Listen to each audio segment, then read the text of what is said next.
Guys, hindi ko ma-express kung gaano kasaya ang aking sarili sa pagkakagawa ng Osmo Pocket na ito. Okay, we're back in business, baby.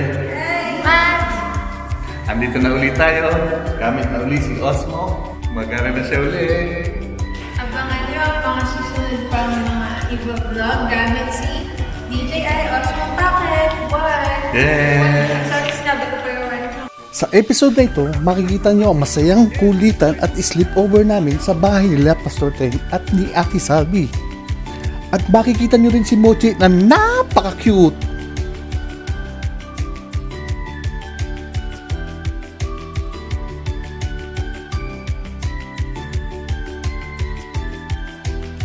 Ako po si Kuya Noel and welcome to Noel Travel Vlogs! Welcome back to the Hello guys, welcome back.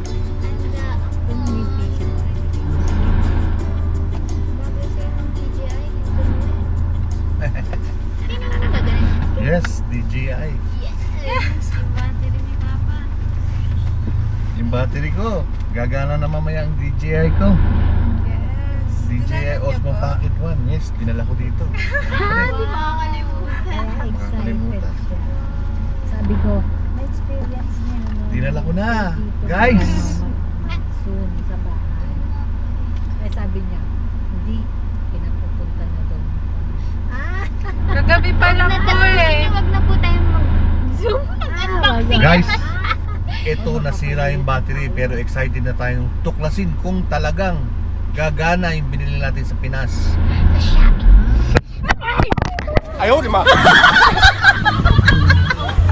Walang ano eh. Walang water. Walang holder kasi. Kasi bakit daw ano yung ginagamit ko yung GoPro. Miss ko na pati pa corner. Yung undown dito ko.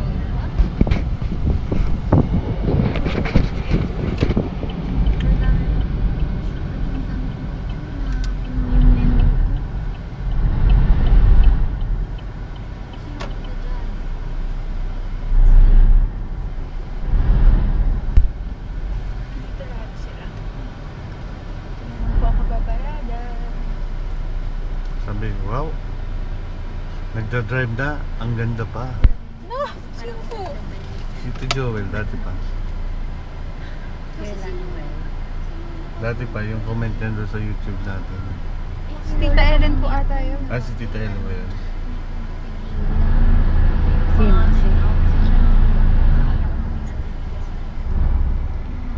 Ikaw ang pangalan. Masyado ka pong malapit dyan.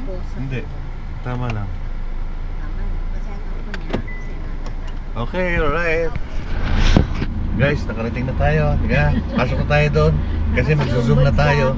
Bye! Bye! Ito na. Oh. Wow! Thank you po. Thank you, thank you. Meron pa po yung... May battery na siya. Buhay na uli siya. Yes! Buhay na uli. Yes! Buhay na uli siya. Gumagana na. Welcome back, DJI! Woo! Oh! Ha? Welcome back! Thank you, Teya. Thank you, Carl. Guys, hindi ko ma-express kung gaano kasaya ang aking sarili sa pagkakagawa ng Osmo Pocket na ito. Dahil may pag-asa pa pala. Akala ko talagang wala na. Kasi mula nang pumunta kami dito sa Qatar, 8 months na kami dito. 8 months na rin hindi gumagana to. Ay, parang nawala na nga ako ng pag-asa. Pero nung makabili ako ng battery at napagana ko, may pag-asa pa. Kaya dapat talaga huwag tayo mawawala ng pag-asa. So guys, nandito kami ngayon sa bahay nila Ate Salvi, nila Pastor Teng. Kasi dahil wala pa sila, sasamahan namin sila Kit. Matulog dito kami mag-overnight. Dahil nandito rin si Teya. Pakita ko sila sa inyo. Ayan sila. Yan. Yan lang mangyayari ngayong gabi ito. So, experience natin yung magandang bahay nila dito. At enjoy lang natin itong gabi na to. Guys, maya siguro kakain kami. Niluluto sila ng sardinas. Yan yung mga last year pa. Dito sila guys, nagluluto sila ng Big bowl. pansit canton. Ito, nagluluto ng sardinas, tokwa. Sardinas ba yan? Nagluluto nyo, Yoyi? Opo, ano po? Ginisang Toge po. toge Okay. tofu. Habang nagluluto sila guys, ako naman naiinom ng gamot. O buminom ng gamot, kakain mo na. Dapat kumain muna.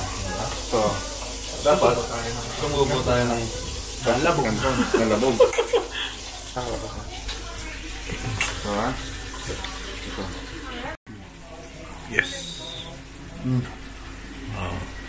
Wow, sarap. Durog na durog. Grabe. Sobrang labog. Sarap. Durog dila lang.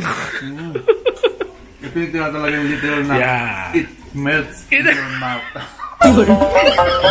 It melts in your mouth. Hindi na kailangan mo yain. Lulun lang. Sold na. Professional lang makagawa niyan, Tito Noy. Professional lang.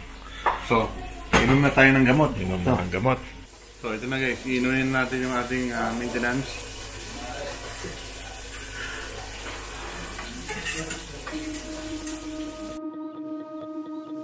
It's sunset on Friday, I'm stuck on the highway, it's been a while. I'm late to the party, you already started the sparkling wine.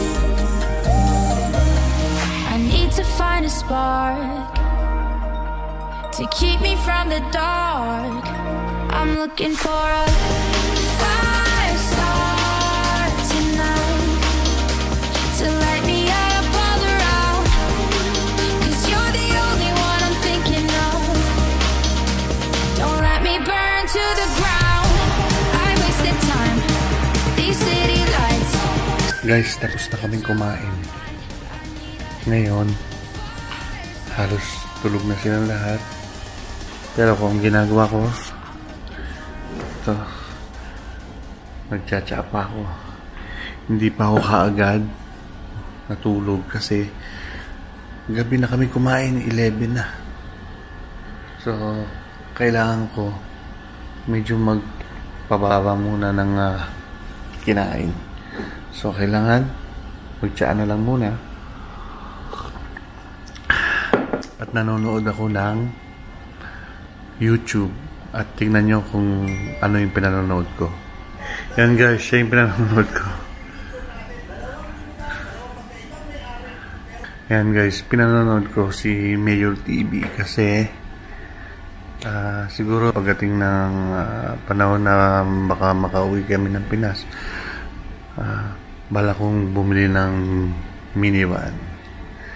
Yan, kasi yun medyo affordable. Tapos sa nakikita ko sa kanilang mga reviews, mukhang maganda naman yung kanilang mga reviews dun sa paggamit nila ng minivan.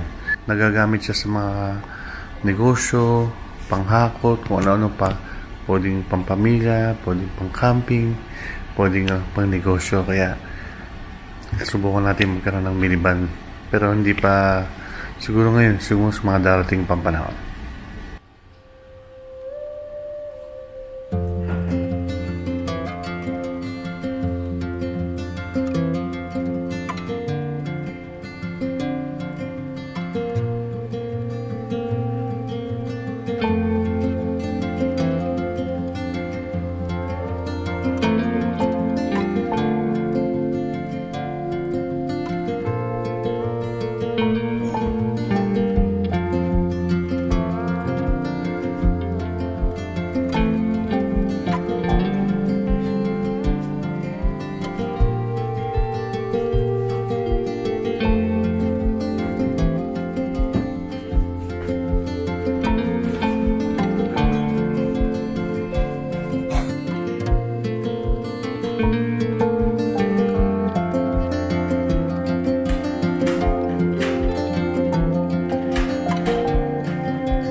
Okay, so alas 8 ng umaga ngayon, napakaganda ng araw.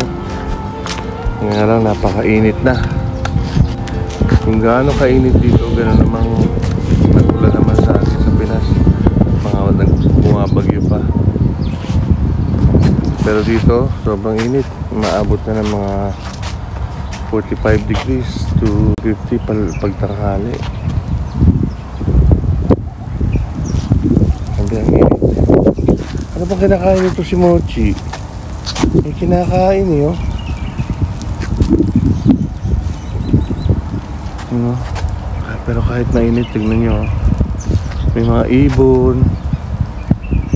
Tapos, ang iniisip ko lang, paano kaya yung mga pusang paghahalaga dito? Saan kaya sila nag-i-stay? Sa mga ilalim ng mga sasakyan or dun sa mga halaman? Huwag kang huwag mo ikalat. Kinalat pa rin Mochi. Nagliliquid dito ng mga dahon-dahon eh. Pero makita niyo yung mga ibon, no? Naglalakad pa, lumilipad, kahit gaano kainit, kaya-kaya nila yung temperature. Ayan, nagdilig na sila ng halaman, no? Ng Bermuda. Kasi pag yan hindi diniligan, kung makita nyo lang sa likod ko, nagdidilig na. Automatic yan. Pag hindi kasi yan diniligan, sobrang init, mamamatay. Kaya inaalagaan yan araw-araw ng dilig yung mga Bermuda rito. Ayan, pero si Mochi, oh, gusto na umuwi. Guys, itong sitwasyon dito ngayon, sobrang init. Pero wala tayong magagawa. Ganun talagang temperature dito pag ganitong mga panahon. Pag June, July, August, talaga yung matindi ang init ng araw dito sa Qatar.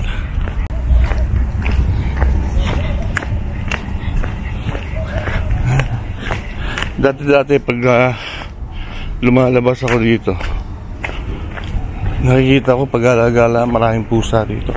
Pero ngayon wala akong makitang pusa. Hindi ko alam kung saan sila nag-i-stay. Yun ang dapat matuklasan natin, kung saan sila nag-i-stay. Kung pinapayagan ba silang mag-stay dito sa loob. Si Mochi nagmamadali na. Mochi.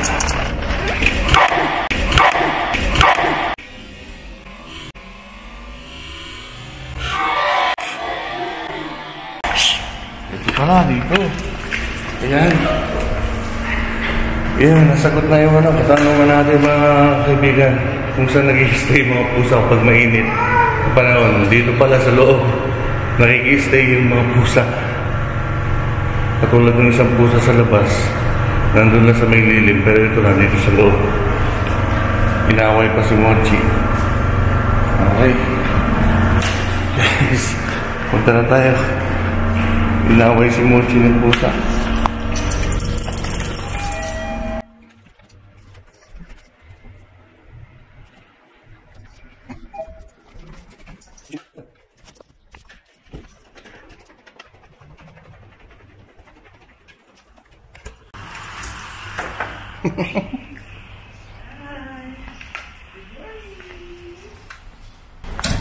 Ito, tuwan-tuwa na si Mochi. Nakalabas na siya. Nakaihi na siya.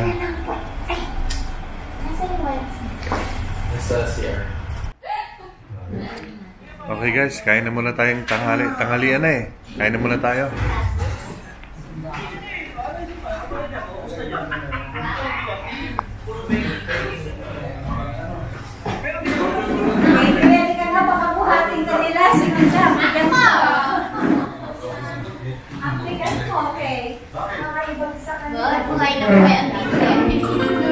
Yes.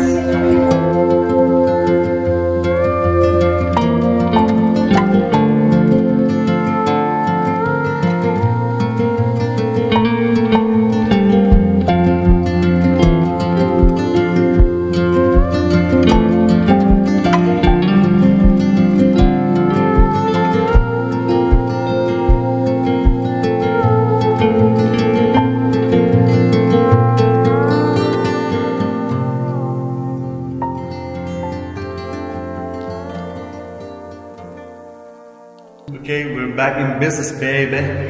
Matt! Andito na ulit tayo. Gamit na ulit si Osmo. Bakit? Dahil meron na ulit tayong pang-vlog. Yes. Magana na siya ulit. Abangan nyo pang susunod pang mga iba-vlog gamit si DJI Osmo Bakit. Yes. Sorry, sinabi ko pa yung Abangan nyo ang ating nasusunod pang vlog upang tuklasin kung ano pang buhay meron dito sa Qatar. Yes.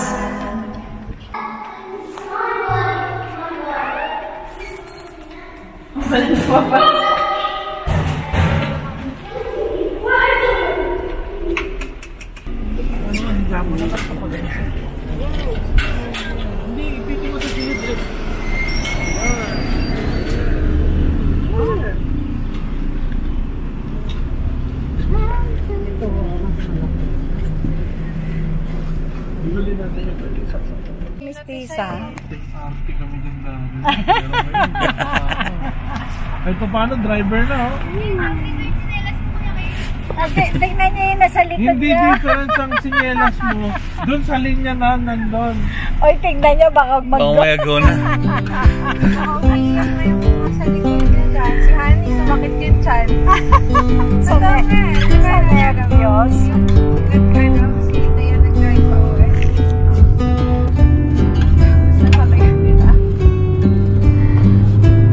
Yun, di ba? Ang tagal-tagal yung bumalik, Yoyi.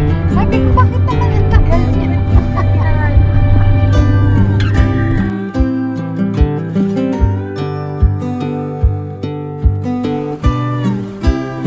Ganito lang ang routine ng buhay namin dito. Kapag walang pasok, ginagawa namin makabuluhan ang bawat sandali ng aming pamamalagi at pamumuhay sa lugar na ito. Simple, hindi komplikado, pero masaya. Ang mahalaga, magkakasama ang bawat pamilya. Nagkakaisa at higit sa lahat, nagmamahalan. Tulad niya, na siyang unang nagmahal sa atin, na bagamat hindi tayo karapat-dapat ay binigyan pa rin niya ng pagkakataon para maging makatuwiran sa kanyang harapan. Ganon niya tayo kamahal. Kaya sino tayo para di magmahal sa ating pamilya at sa ating kapwa? Kaya habang may pagkakataon pa, habang may panahon pa, habang may oras pa, mag-enjoy tayo kasama ang mga mahal natin sa buhay. Ipadama sa iba ang pagmamahal at pag-ibig na nararanasan natin mula sa Kanya.